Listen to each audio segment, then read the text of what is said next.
Hemos llegado ya al día miércoles y hoy vamos a estudiar un tema muy lindo, cosas mejores. Bueno, ya vamos a descubrir de qué trata este tema, así que vamos a hacer una oración pidiendo la dirección de nuestro Dios. Querido Padre, te damos muchas gracias porque hemos aprendido mucho en estos días pasados y bueno, en todas estas semanas pasadas y queremos implorar tu sabiduría siempre para poder aprovechar las cosas mejores que tú tienes para nosotros. En el nombre de Cristo Jesús. Amén. Amén. Pastor Perla, hasta acá nos hemos encontrado con un Pablo que luego de hacer algunas exposiciones teológicas muy profundas, parece que tenía la intención de ser muy enfático con algunas advertencias y fue tan enfático que las advertencias son de verdad severas, bastante severas. Sin embargo, parece que ahora el apóstol cambia un poco el tono y cambia también un poco el enfoque, no sé si el enfoque propiamente, pero ¿cómo introduce el apóstol este cambio luego de venirnos diciendo que hay que tener mucho cuidado de no cometer los errores que uno pues está propenso a cometer si se aleja de Dios? Bueno, no todo está perdido. Y Sí, creo así que es. esas son buenas noticias. De hecho, el título ya nos dice algo que es más esperanzador, Sí, porque venimos de títulos como, por ejemplo, no queda más sacrificio por los pecados, imposible. imposible de renovar. Ahora venimos a cosas mejores, amigos. No todo está perdido. Y para ver ese cambio de esas advertencias serias Ujú. a lo que ahora el apóstol Pablo quiere enfocar, me gustaría que fuéramos al libro de Hebreos, el capítulo número 6 y el versículo número 9. Muy bien. Dice Hebreos capítulo 6, verso 9 de la siguiente manera. Pero en cuanto a vosotros, amados, estamos persuadidos de cosas mejores, pertenecientes a la salvación, aunque hablamos así, dice Pablo. Muy bien, aquí hay una palabrita que me ha gustado mucho y que en medio de esta carta que tiene un tono serio, Sí, de exhortación, también teológico, ya usted lo había mencionado, es la única mención de esta palabra, pero viene en buena hora, y es la palabra amados. muy O bien. sea, después de estas exhortaciones, Pablo dice, pero en cuanto a vosotros, amados, y usa la palabra ágape para hablarles a ellos que son amados, la construcción en griego, agapatoi, amados, amados. A mí me ha gustado mucho esto, hermano Gerson sabe, porque definitivamente necesitamos un aliento de esperanza. Sí, Aquí el apóstol Pablo ve a su audiencia y de hecho esto nos hace pensar que gracias a Dios los creyentes no habían caído todavía en ese estado de apostasía, de pecado imperdonable. Pero la pregunta es, si Pablo ahora les dice, amados, ¿será que se le olvidó que había estado hablando de un tema bastante serio porque les había dicho que habían sido perezosos para avanzar para aprender, sí. y muchas cosas? Pero ¿por qué el apóstol parece que cambia de un escenario a otro? Bueno, en primer lugar, yo creo que él quería despertarlos a ellos. Muchas veces nosotros necesitamos así como un mensaje que nos sacuda, que nos despierte, que nos haga ver nuestra realidad, porque hay cosas que no están bien. Tenemos que reconocer, hay cosas que no están bien. No nos quedemos solamente ahí con el mensaje bonito, ¿verdad? Lo agradable. Hay personas que dicen, no, ese mensaje está muy duro, mejor no lo escucho, solo me quedo con el agradable. No, necesitamos un balance. Ambas Claro. cosas son importantes en nuestra vida. Y por eso es que el apóstol les había dado una sacudidita a ellos, pero ahora viene también el mensaje de esperanza. Yo creo que es una buena lección para nosotros como iglesia. Amén. Cuidado que como iglesia solo demos una muestra. El juicio viene, las plagas, el infierno y todas estas cosas, y tu nombre va a pasar en este momento, ¿dónde vas a estar cuando Cristo venga? Y no sé qué. O sea, son una realidad, Claro. esos temas son una realidad, pero no dejemos la otra parte, amados. De hecho, esta palabra me llama la atención que la introduce aquí el apóstol cuando en el libro de Hebreos él ha hablado del Hijo, y esta palabra se le dijo a Jesús al menos en 2 ocasiones, por ejemplo en su bautismo. Este es mi hijo amado, que luego iba a enfrentar las tentaciones del desierto. También en el monte de la transfiguración sabemos que se le fue dicho que él era el hijo amado, luego iba a enfrentar la cruz. Entonces creo que esto nos prepara para cosas mejores que están viniendo. Gracias a Dios no todo estaba perdido, como lo va a demostrar también el apóstol. Bueno, porque el apóstol Pablo hace algo muy interesante. Como usted decía, a veces nosotros cargamos las cosas y vamos solamente con la señalización de todos los errores que seguramente hay. Y con esa visión pastoral que tenía el apóstol Pablo, pudo ver que posiblemente estaba encaminándose a una situación difícil.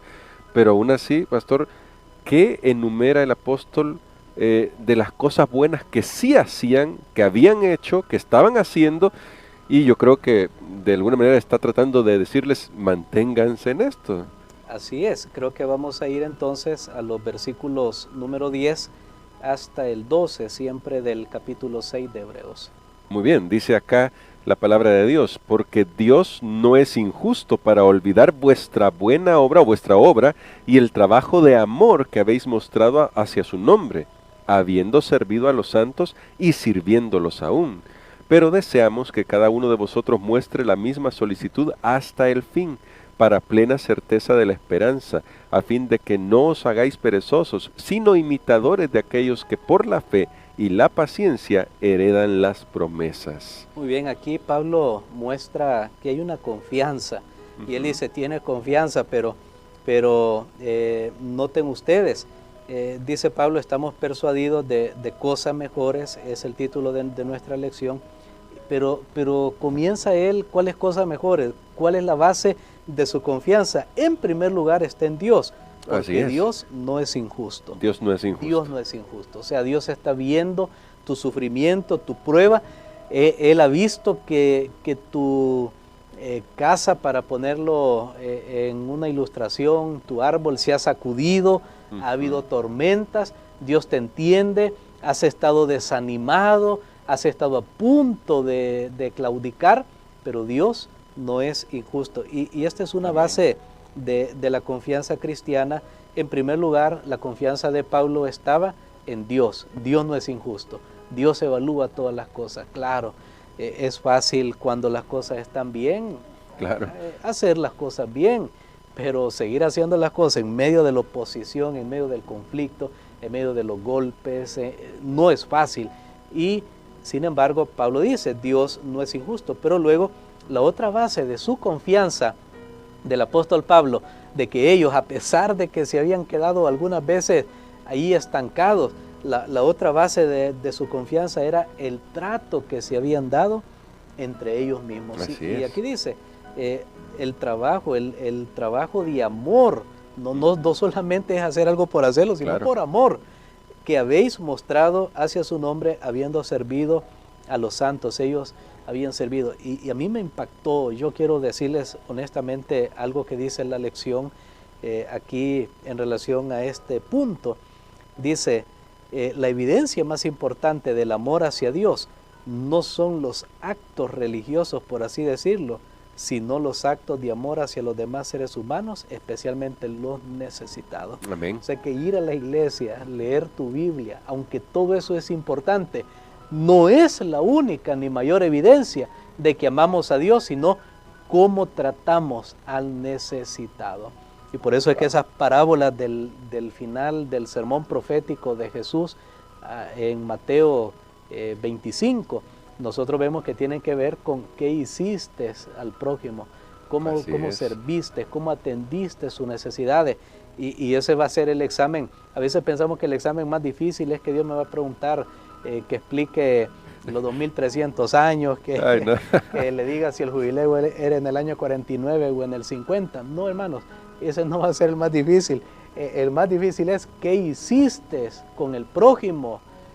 Así que creo que en este caso los hebreos habían estado haciendo bien en esta línea. Sí, porque quiere decir que la correcta teología, y lo hemos destacado en algunas lecciones anteriores, finalmente impacta en la vida para ayudar a conducir de una manera correcta a las personas. Es decir, una buena teología se va a traducir en una buena vida. Aquella que nos conecta con Jesús va a hacer que reflejemos a Jesús. Totalmente, totalmente.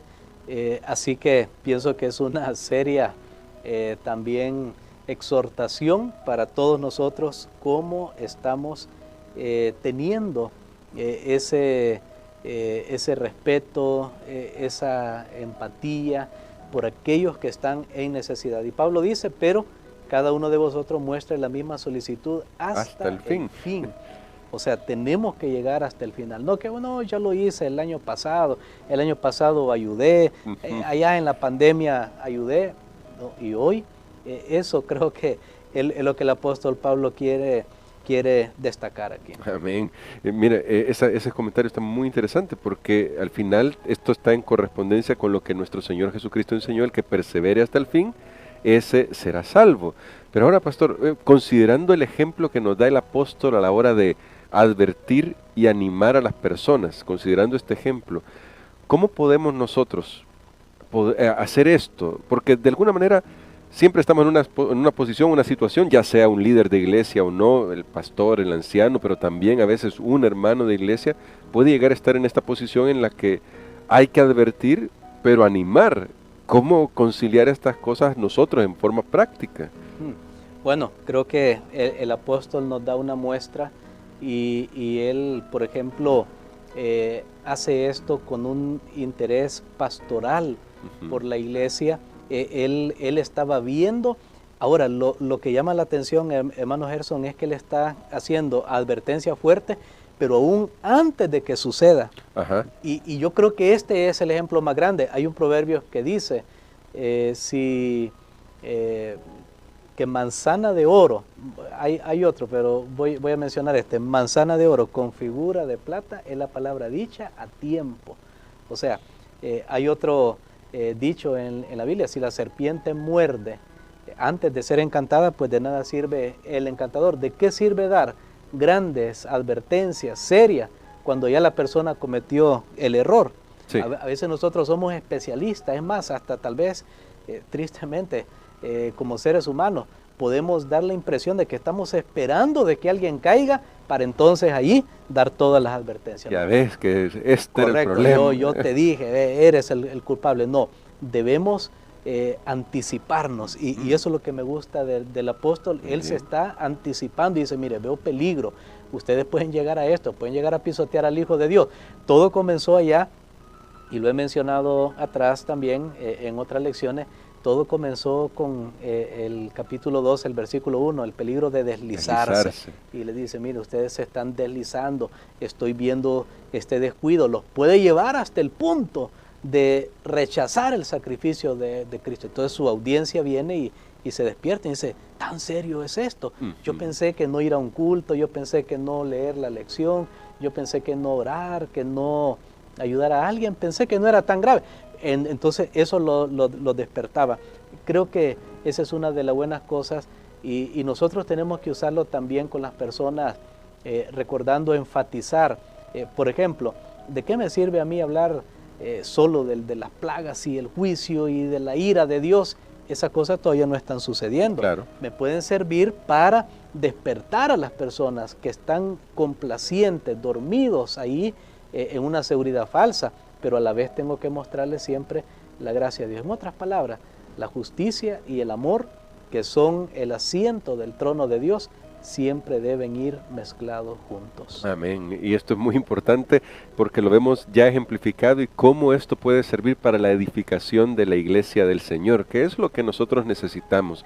Yo creo, pastor, que hay mucho que orar porque hay esta oportunidad de servir para corregir, para animar, la tienen todos, la tenemos todos. En algún punto de nuestra vida se nos da esta oportunidad, que lo hagamos con sabiduría, que lo hagamos con la sabiduría divina que se nos muestra acá, destacando que en Jesús, y eso me gustaba que usted lo destacaba, pastor, en Dios, que no es injusto, podemos nosotros hacer frente a todas estas situaciones. Él va a estar siempre como nuestra garantía. Amén. Padre, te damos gracias, Señor, porque siempre hay esperanza, no todo está perdido.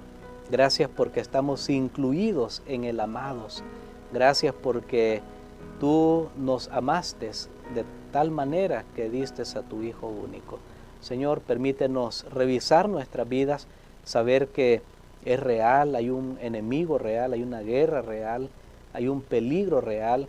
Ayúdanos para no dormitar en este momento tan importante de la historia de este mundo. Lo pedimos en el nombre de Jesús. Amén. Amén.